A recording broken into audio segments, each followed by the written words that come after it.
गाइजो मैं अब आपको बताने वाला हूँ स्किज़ोफ्रेनिया के बारे में। ये भी एक प्रकार का मेंटल डिसऑर्डर है। इससे पहले मैंने वीडियो में शेयर किया कि आइडेंटिफाई कैसे कर सकते हैं डिप्रेशन को, और शेयर किया कि बाइपोलर डिसऑर्डर क्या होता है, जिसमें 2 एपिसोड्स होते हैं मूड के। कभी आप हाई एनर्जी फील करते हैं, कभी आप बहुत लो फील करते हैं। अब तीसरे जिस चीज़ पे हम पहुंच रहे हैं वो है स्किज़ोफ्रेनिया।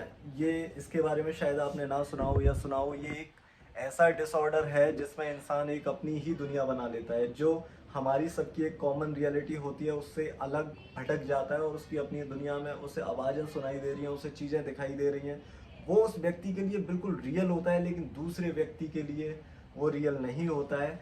और जिन्हें स्किज़ोफ्रेनिया होता है उनके लिए वो वास्तविकता है, जो उन्हें आवाज़ें सुनाई दे रही हैं, जो किसी और को नहीं सुनाई दे रही है, उनके लिए वास्तविकता है। तो आप समझ रहे हैं किस प्रकार के डिल्यूजिनेशन और हेल्यूजिनेशंस। हेल्यूजिनेशन का मतलब कि ऐसी चीज़ें जो रियल में एग्जिस्ट नहीं कर रही हैं, बट आप उन्हें परसीव कर रहे हैं, आपके लिए वो एग्जिस्ट कर रही हैं। ओके, तो ये मेरे पास नेशनल मेंटल हेल्थ पॉलिसी के डॉक्यूमेंट से निकाले गए 2 पेपर हैं जिसमें स्किज़ोफ्रेनिया के बारे में लिखा हुआ है। मैं कुछ इसमें से भी पढ़ना चाहता हूँ। कभी कभी ऐसे विश्वास, जैसे कि कोई किसी को चंद्रमा से सिग्नल्स भेज रहा है, ऐसा भी हो सकता है इसमें। और दूसरे लोग बोलेंगे अरे यार कैसे आ सकते हैं चंद्रमा से सिग्नल्स, तुम्हारे पास तो ऐसा कोई गैजेट्स भी नहीं है जिसके थ्रू आप रिसीव करो। बट जिस व्यक्ति को अगर ये बिलीव हो गया नहीं मुझे तो चंद्रमा से आ ही रहे हैं, इतना दृढ़ संकल्प हो गया उसका, तो उसके लिए फिर चंद्रमा से भाई साहब सिग्नल्स आ ही रहे हैं, कुछ नहीं कर सकते फिर उसका। लेकिन जिन्हें स्किज़ोफ्रेनिया होता है उनके जो घर वाले होते हैं उन्हें वास्तविक में बहुत प्रॉब्लम होती है, क्योंकि ऐसा पर्सन कब क्या कौन सी दुनिया में चला जाए, क्या करने लगे, क्या पता। बहुत सारी मूवीज़ हैं, मुझे अभी नाम नहीं आ रहा है, बट मैंने देखी हैं जिसमें मेंटल डिसऑर्डर्स होते हैं लोगों को। आप भी देखिएगा, ढूंढ ढूंढ के गूगल करके, बहुत अच्छा लगेगा आपको।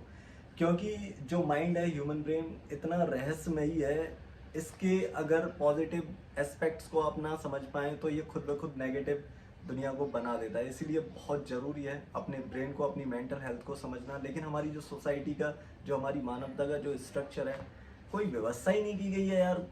कुछ हो जाए तो लोग पागल वागल बताने लगते हैं। भाई उसे समझो, उससे उसकी चीज़ें सुनो, उसे सही ट्रैक पे लाओ। That is called community level health. That is called कि आप कुछ कंट्रीब्यूट कर रहे हैं दूसरों की मेंटल हेल्थ में।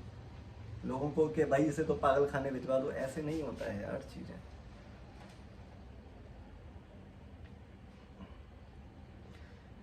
तो जैसा कि आपने सुना कि लोगों को लग सकता है, किसी को लग सकता है पर्टिकुलर, क्योंकि ये केस स्टडी होगी ऑफ कोर्स, इसमें लिखा हुआ है ना।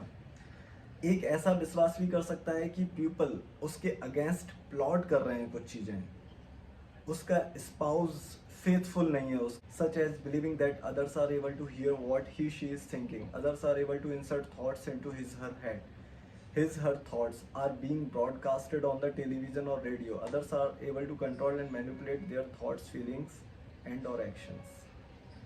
यार ये तो सच है, कंट्रोल तो किया जाता है थॉट्स को लोगों की, मैनिपुलेट भी किया जाता है।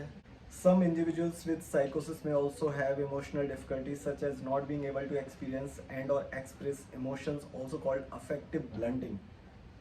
साइकोसिस के केस में क्या होता है, बहुत सारे लोग अपने इमोशंस को बाहर नहीं निकाल पाते हैं, खुद को एक्सप्रेस नहीं कर पाते हैं।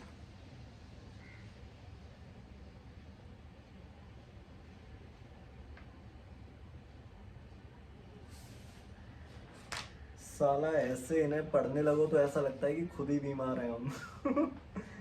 तभी लोग इन सब चीज़ों से दूर भागते हैं। कौन अवेयर होना चाहे, जैसे ही अवेयर होने की कोशिश करेगा उसे पता चलेगा यार, जैसे होता है ना, डॉक्टर पूछने लगे सिम्टम्स तो 10 में से 8 सिम्टम्स मैच कर रहे होंगे आपके। तो ये था स्किज़ोफ्रेनिया।